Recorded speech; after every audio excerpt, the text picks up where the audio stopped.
दादा नाव सांगा तुमचं. उत्तम देशमुख, राहणार सवडर, तालुका सिंदखेड, जिल्हा बुलढाणा.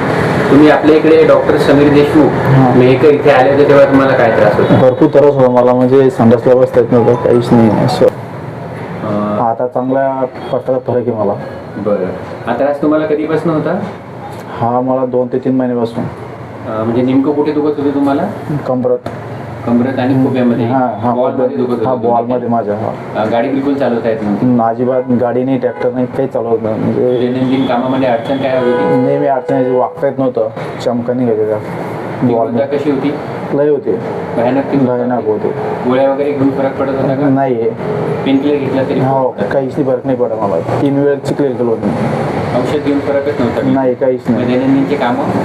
कामं असेच करायला दुखवतात. बरं. आपल्या इथे आपण एकच स्टेप एकच मागच्या महिन्यात.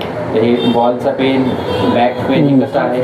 ओके आता एकदम एकदम. okay, 100%? MRI करायचं सांगितलं मला डॉक्टर साहेबांनी, तरी मी केला नाही. आपल्या आता वाटते MRI करायला लागेल म्हणून? नाही, अजिबात वाटत नाही. कुठे दुसऱ्या डॉक्टरकडे जावं लागलं? नाही, अजिबात वाटत नाही मला. पूर्ण पेन हा, पूर्ण. आपण जी ट्रीटमेंट केली त्याच्यामुळे तुम्ही खुश आहे? हो, खुश एकदम. समाधानी हा, आहे? एकदम ज्या समाधानी. लोकांना असा कमरेत गॅप, मानेत गॅप, नस दबणे असे आजार आहेत त्यांना ह्या ट्रीटमेंट बद्दल काय सांगताल तुम्ही? चांगलं सांगणार देशमुख सरांचा, त्यांची ट्रीटमेंट घ्यावं असं फरक पडतो.